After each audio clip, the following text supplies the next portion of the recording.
Oh, fuck it, sir. A quiet neighborhood in Las Cruces, New Mexico, is shaken after a 69-year-old woman is found dead inside her home. At first, it seems like a natural death, but investigators soon realize something far more disturbing is going on. He took her face and kept smashing it into the tiles. This gets weirder and weirder.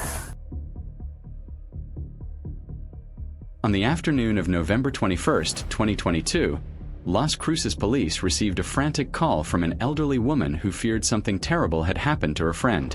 What she told dispatch, however, was even more shocking than expected. How can I help you? Hi. I need to talk to someone there about doing a missing persons wellness check because I just got a call from San Diego. I'm now in Texas, and I just got a call from at the border. They found her vehicle and her 4 Shelties, and the Shelties were all in my name for whatever reason, but she's a breeder. I have Shelties, she has Shelties. Okay. And I haven't been able to reach her for days. They found her car. What's her name? Cynthia Brinson. Cynthia Brinson? She has health problems. She's diabetic. She's had several strokes. And all 4 dogs, she'd have never left those dogs in that car. She'd have never gone anywhere without saying, Ronnie, I'm going to California. You know what I'm saying? She'd have never gone anywhere like that. Something has happened. Police quickly sent 2 officers to the home of Cynthia Brinson for a welfare check. No one answered the door. Every other entrance was locked, and with no clear signs of a crime, officers were forced to leave and file a missing person report. Cynthia's family, however, refused to give up. Hi, I want to see if a well check was done on a certain address. Okay, give me 1 second, sir. In Las Cruces? Yeah. Okay, you said you want to see if a welfare check was done? When was it called in? Last night, it was requested a few times, and then my uncle said they went to the house, but nobody actually went into the house. And I need to know if my mom's actually alive in the house or not. Okay, give me 1 second. We are not advised of the situation. There doesn't seem like anything further occurred at the address, so I don't. They didn't find anything suspicious out there. Yeah, I need them to actually go in the house because she has a medical condition. She could have possibly died. Okay, like I said, it's not showing if anybody made it inside the residence. Yeah, they didn't. My uncle was there and said they wouldn't go in. So I'm calling to see if they'll actually go in the house. Okay, so you want to put in another call for service, see if we can get somebody to go inside the house for you? 4 days later, officers returned to the same house. This time, when they arrived at the door, they were no longer alone. Yeah, I'm just a friend that has keys that her son said to let him in. Yeah. Whose son? Cindy's son. Oh, Cynthia's son? Yeah. Okay, so her son? Yeah, Corey. Yeah. As the officers stepped inside, the house was completely silent, except for a radio that had been playing non-stop for days. Police department! Police department! Anybody inside, can you come out with your hands up and empty, please?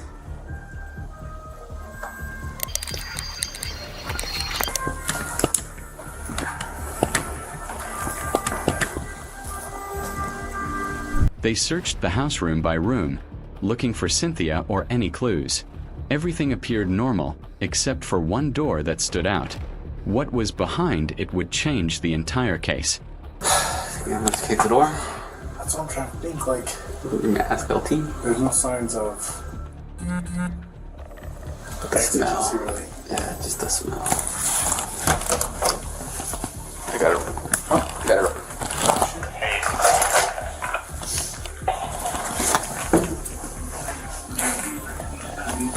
There's all of it.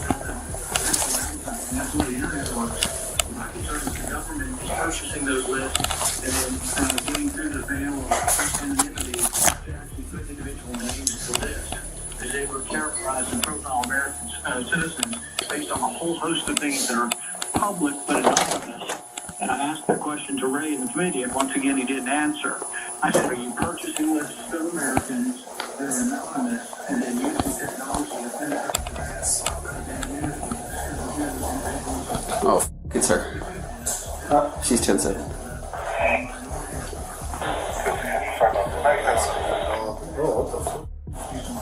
It gets weirder and weirder. Inside the bathroom, officers found Cynthia Berenzon lying lifeless on the shower floor. Water from the running shower had soaked her body, and insects covered her face. She had clearly been there for a long time, but something about the scene didn't make sense. So we clear the residence. One of the friends has a key to the house. We clear the residence, and right away, as soon as we open the door, we could smell like really foul odor. We clear the residence, and there's 2 locked doors inside the home. So I went and talked to the RP that was standing by outside, and I asked which one was the homeowner's bedroom, and she pointed to one of the doors that was locked. We were able to kind of jimmy the door and get it unlocked, and we found her in her bathroom in the shower, but she was fully clothed, and her door was locked. We cleared the residence after learning that one of Cynthia's friends had a key to the house. As soon as we opened the front door, a very strong and foul odor hit us immediately. We began clearing the home, and inside we noticed 2 doors that were locked. I stepped outside and spoke to the reporting party who was waiting there, and I asked her which of the locked doors belonged to the homeowner's bedroom. She pointed to one specific door. We were able to force that door open by jimmying the lock.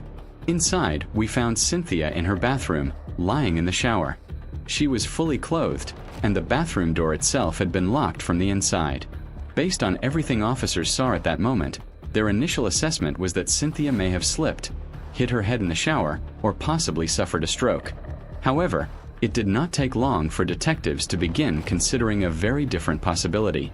That's the tape you use for a rug. See it? That's the kind of tape used to hold rugs down. The trash cans outside are empty too. You see how liquid runs down here? Maybe it was sprayed and cleaned. There's also a ring here, something that looks like it sat wet for a long time. As investigators looked closer at the house, they started finding even more inconsistencies that simply did not add up. There isn't a single cleaning supply in this house.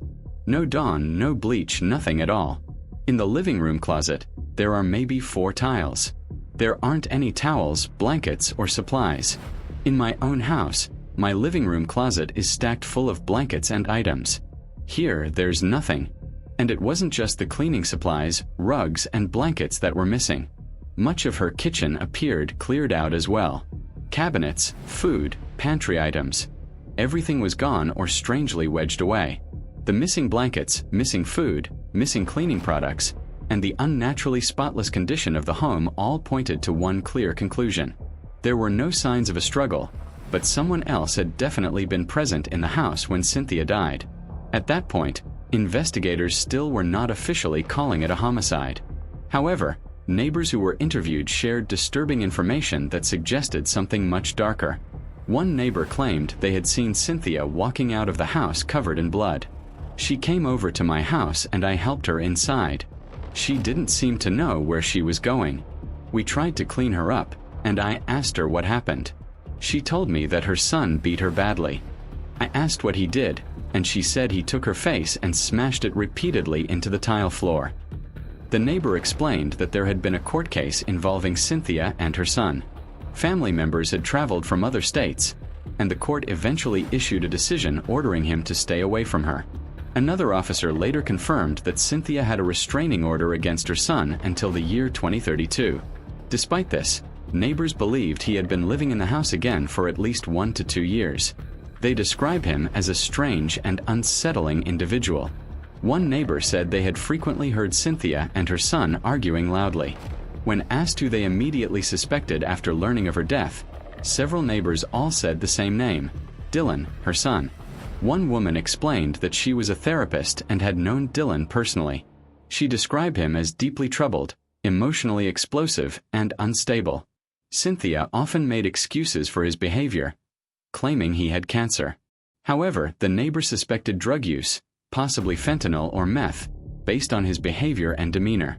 Dylan often contacted her using burner phones, which raised even more concern. Meanwhile, Cynthia's body was transported to the medical examiner's office for a full autopsy. Due to the advanced state of decomposition, the process took longer than usual. While waiting for results, detectives continued speaking with neighbors, who provided another critical detail. One neighbor reported seeing Dylan outside the house on Monday evening around 5 p.m. He described Dylan as wearing black clothing and acting suspiciously. The neighbor also noticed another individual arriving in a separate light-colored vehicle. Both vehicles went into the garage, which was then closed. While this information would later become extremely important, the detective's immediate priority was notifying Cynthia's family of her death. Detective Martinez contacted Cynthia's son Corey and informed him that his mother had passed away. Even in his moment of grief, Corey quickly expressed concern about his brother Dylan. He explained that Cynthia had suffered multiple strokes, had severe diabetes, and serious health issues. However, his biggest fear had always been Dylan, who had previously hospitalized their mother and was the reason the restraining order existed. At this stage, Dylan became the primary suspect. The problem was that he could not be located. Every phone number linked to him turned out to be a burner phone. Before detectives could move forward fully against Dylan, new information came in from the medical examiner. The autopsy showed significant heart issues and no obvious signs of trauma. The conclusion at that time leaned toward natural causes. There was now a real possibility that Cynthia had slipped in the shower or suffered a medical episode while cleaning. Given her long history of diabetes and heart disease, this explanation seemed plausible. As a result, the case was no longer being actively treated as a homicide. Still, investigators remained uneasy. What troubled them most was the way Cynthia was found. She was fully clothed in the shower with no signs of a struggle, yet the house had been emptied of basic items. Dylan had not reported her death, had vanished, and should not have even been in the house due to the restraining order. Investigators questioned whether Dylan may have placed her in the shower after she was already dead. However, with no bruising, no head trauma, and no physical evidence of force, there was no proof to support that theory, at least not yet. Whether Dylan committed a crime or not, one thing was certain. He was the only person who truly knew what happened inside that house. Unfortunately, the chances of finding him were fading fast. Someone had provided a phone number believed to belong to Dylan, but it quickly became useless. He changed numbers frequently, and investigators suspected he was using burner phones. If the phone was turned off or discarded, there was no way to track or triangulate it. Authorities launched a county-wide manhunt to locate Dylan. For weeks, officers followed leads and chased tips, but nothing pointed to his whereabouts. Just as the search was about to be called off, one unexpected phone call brought the investigation back to life. A woman named Lainey Smith from Pioneer Bank contacted police. She explained that she was calling about a missing person case involving Cynthia. After seeing multiple posts online, she believed Cynthia was still missing. However, the bank had discovered something alarming. ATM footage showed Cynthia's son using her debit card and PIN to withdraw large amounts of money. Thousands of dollars had already been taken, and her account was completely drained. The withdrawals appeared to be ongoing. One investigator followed up immediately.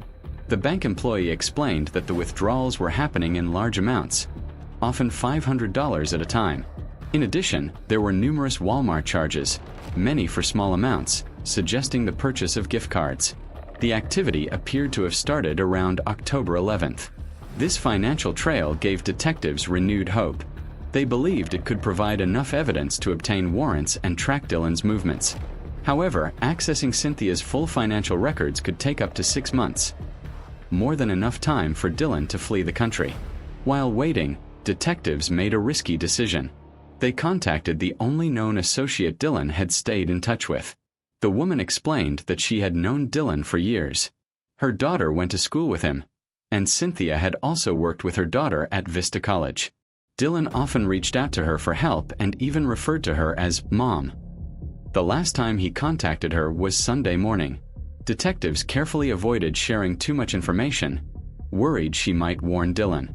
But their gamble paid off. She told officers that Dylan had never mentioned his mother's death. Instead, he claimed he was sending Cynthia money and said they had distanced themselves back in October due to frequent arguments. Based on his behavior, she believed Dylan didn't even know his mother had passed, or was pretending not to. She also revealed that Dylan had left California with a partner. Although he referred to this person as a girlfriend, the individual was actually a man. The dogs were found with this person, making it clear Dylan had traveled with them. This information confirmed investigators' suspicions. Dylan had driven Cynthia's car to the San Diego area near the Mexico border. It also explained why a neighbor had seen 2 vehicles arrive at Cynthia's house 1 week before her body was discovered. Detectives asked the woman to keep communicating with Dylan and report anything suspicious. She shared screenshots of online posts and messages that deeply upset her. Dylan had even attempted to arrange a meeting near a speedway on Roman Road, but the meeting never happened. 4 months, Dylan remained hidden. Then, on April 5, 2023, 5 months after Cynthia's body was found, the manhunt came to an unexpected end. Dylan was arrested by federal officers at an army base and taken to the Dona Ana detention center in Las Cruces for DWI and narcotics possession. Detectives immediately seized the opportunity and arranged to speak with him. When Dylan entered the interview room, detectives began questioning him directly. Almost immediately, he started lying. He claimed he was homeless and had been for about 5 months. Before that, he said he stayed with a friend but refused to provide a name. He insisted he had last spoken to his mother in September or October and only stayed with her for about a week. He described their relationship as tumultuous and blamed his drug addiction for their ongoing conflicts. He said his mother didn't want him staying with her anymore. Detectives pressed him for details. He gave vague answers and randomly mentioned September 12th as the last contact date. That raised suspicion. Then detectives revealed the truth. They told Dylan that his mother had been found deceased on November 21st. Dylan reacted with shock, claiming he had no idea. Detectives pointed out inconsistencies and explained they were building a timeline. They made it clear he had already lied. As the reality set in, Dylan suddenly changed his story. He claimed that he and his mother had gone together to meet a transgender individual he had met online. When they returned home, he said they found Cynthia already dead. He admitted he didn't call police because he had outstanding warrants and panicked. He said he cleaned the house to remove fingerprints because he was afraid of being blamed. He packed the car and planned to flee to Tijuana. He crossed the border and stayed in a hotel for about a week before running out of money and returning to the U.S. Detectives listened carefully but could tell he was still withholding information. They questioned him further about what he removed from the house, why items were missing, and how his story conflicted with evidence. What Dylan didn't realize was that detectives already knew the truth, and his lies were only digging him deeper. I didn't know what to do. I was completely freaked out. We were there, we saw everything. Detectives asked him to describe the kitchen. Dylan explained that the fridge and cabinets had been cleaned out. Most of the food was gone. He said he didn't really think much about it at the time. Some of the food was loaded into the car for the trip, while the rest was thrown away in dumpsters around the area, including near Circle K and other nearby locations. When asked about furniture, blankets, rugs, or carpets, Dylan said there was nothing taken from the living room, but he admitted he shampooed the carpet because there had been dog mess on it. When detectives pointed out that the carpet was now missing, Dylan said he threw it away in dumpsters around the same areas. Detectives asked how he got to his mother's house and how everything unfolded. Dylan said that he had been staying with friends for a few days along with Bianca. When they returned to the house, he noticed a strong smell. He said his mother's bedroom door was locked, which was unusual. He unlocked it, noticed the smell getting worse, and then found her in the shower. He panicked immediately and didn't know what to do. He explained that he first entered the house and called out to his mother, assuming she might be in the shower. When there was no response, he opened the bedroom door and then the bathroom door where he saw her. He said he froze and panicked, worried because his fingerprints were everywhere in the house. At the very least, detectives knew Dylan had tampered with evidence by moving her body into the shower. But many questions still remained. Why did neighbors remember seeing Dylan at the house just 1 week earlier? With his violent history and the restraining order Cynthia had against him, could all of this really be a coincidence? Then, Dylan revealed something the detectives never expected. Detectives made it clear they already knew much more than he realized. They told him this was his chance to tell the truth, that things would only get worse if he continued lying. Dylan began talking about his mother's declining health. He explained that his stepfather had left behind a large pension, but Cynthia had been scammed out of over $100,000. She was not even supposed to touch that money, and a lawyer friend had warned her she could face serious legal trouble, possibly even prison time. According to Dylan, Cynthia's health was getting worse every day, both physically and emotionally. She was in constant pain and under extreme stress. He said he couldn't handle seeing her suffer and couldn't live with the idea of her going to prison. He insisted that he loved his mother and that he didn't do this for money, the house, or personal gain. He admitted using her money to flee and try to start a new life. He explained that he had been living with his mother for about a year and that Bianca had been staying with them for about a month. One night, Cynthia was screaming in pain and crying, overwhelmed by everything that had happened. She kept asking what she was going to do and how she could get the money back. Dylan said he didn't even remember the exact date. He went into her room, hugged her tightly, and strangled her to death. He said he held her around the neck, telling her he loved her and that he was sorry, believing it would be better for her and worse for him. Detectives asked him to describe exactly how it happened. Dylan said Cynthia was lying on the bed. He laid next to her, hugged her, and then suddenly began strangling her. At first, she struggled, which caused him to tighten his grip and apply more pressure. Eventually, she fell to the floor. He explained that he started while laying beside her, then stood up as she collapsed. He demonstrated how his arm was around her neck, applying compression rather than brute force. When asked what was going through his mind, Dylan said he believed she would be in a better place. He said he had already suffered enough in life and didn't care if he went to prison. He described his past abuse, addiction, illness, and feeling like his life had been over for a long time. He said he would rather spend his life in prison than see his mother suffer or go to jail. Detectives asked about Bianca's involvement. Dylan admitted she was in the house at the time but did not know what had happened until about an hour later. When he told her, she was shocked and frightened. He confirmed that Bianca knew what had happened during the days they remained in the house. Dylan said all decisions were his and that he acted alone. When asked why he removed items and cleaned the house, Dylan admitted it was done to destroy evidence. Finally, detectives asked what he did with his mother's body. Dylan said he moved her into the shower, hoping it would look like she slipped and fell. He turned the water on slightly, left the shower door open, walked out, and locked the bathroom door behind him. He said he told her he loved her one last time. When asked if he vacuumed, he said yes, explaining that he cleaned everything, vacuumed, and tried to remove as much as he could. But deep down, he already knew it would come back to him because everyone knew he was living with her. He said his brothers don't like him, her family doesn't like him, and she was the only person who was ever on his side in everything. Especially after the domestic violence incident, during his bipolar episode, she still cared about him. He said in his heart, he truly believed what he did was right. He felt he could have let her keep living and getting worse and worse, but he couldn't watch it anymore. He said he just couldn't take it. When asked what happened with Bianca and where she was, he said the last he knew, she was in Tijuana. When asked if she eventually went back there, he said she got arrested at the border. He wasn't sure what happened with the car because they left it for a moment. He explained that the plan was to first get him across, then she would go back to get the car and cross it over. After that, they were supposed to go deeper into Mexico and start a new life, but the plan failed.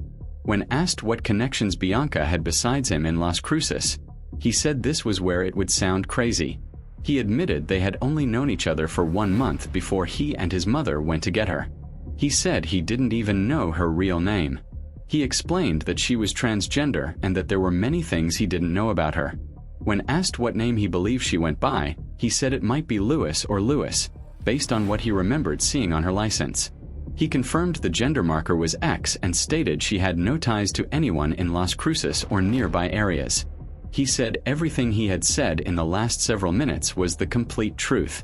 When asked who he was staying with before that, he said his mother. He explained it had only ever been him and his mom. When questioned about the restraining order and whether he had been out of the house, he admitted she had been hiding him and that he had not been staying anywhere else. Despite his statements, detectives were not ready to fully believe Dylan and continued applying pressure to get the full truth. They told him it was better to get everything out rather than continue with lies, explaining that if they checked the details and things didn't line up, it would not look good for him. Dylan agreed. He then admitted that detectives would likely find fingerprints on her arms because Bianca helped him pull her into the shower. He said this was more of the truth. He then explained that when it first happened, he tried to use a bag, but she fought back. That's when he put his hands around her and started applying pressure with all his strength. He explained how his hands wrapped around her neck and how he kept going. When asked to clarify, he confirmed he tried using a bag first because he thought it wouldn't show handprints and wouldn't lead back to him. But when she fought harder and realized what he was trying to do, she screamed for help, calling out to Jesus. He said at that moment, he knew if he stopped and left, she would call the police and it would be attempted murder. That's when he decided to go through with it. He described the bag as a regular black trash bag, a large heavy-duty bag. He said she was always tough and strong, which made it harder. He explained how he moved her body by grabbing her wrists and dragging her into the shower, then moving her ankles in as well. He said he placed the bag over her face because he couldn't stand to look at her. He explained that on the day they were supposed to leave, he went into the bathroom and could already smell her body. When he removed the bag, his hands were shaking badly because maggots had already started forming. He said he sprayed her with some kind of chemical, though he didn't know exactly what it was, and then turned on the water and left it like that. The way Dylan described strangling his mother explained why the autopsy showed no obvious trauma to her neck. Combined with his explanation of how her body ended up in the shower, detectives felt his confession was believable. Even after admitting to the murder, Dylan continued talking. He explained that his father had re-entered his life when he was in high school and was staying with them. Later, his mother met Chuck online and eventually moved in with him. Chuck offered Dylan a place to stay as well, but Dylan said he chose to let his mom enjoy her life. That decision led him to endure more abuse from his father. Eventually, he couldn't handle it anymore and called Chuck, begging to come live with them. When asked about his father's name, he said Jack Waller, adding that his father was dead and had died from liver cirrhosis and complications related to illness. A few days later, Dylan Alexander Waller was officially charged with the first-degree murder of his mother, Cynthia Berenzon, along with tampering with evidence. He pleaded guilty and was sentenced to life in prison at the Dona Ana Detention Center on December 18, 2024. The case ended with one final remark from Dylan, after which officers instructed him to take a seat and reflected on the harsh lessons of the case.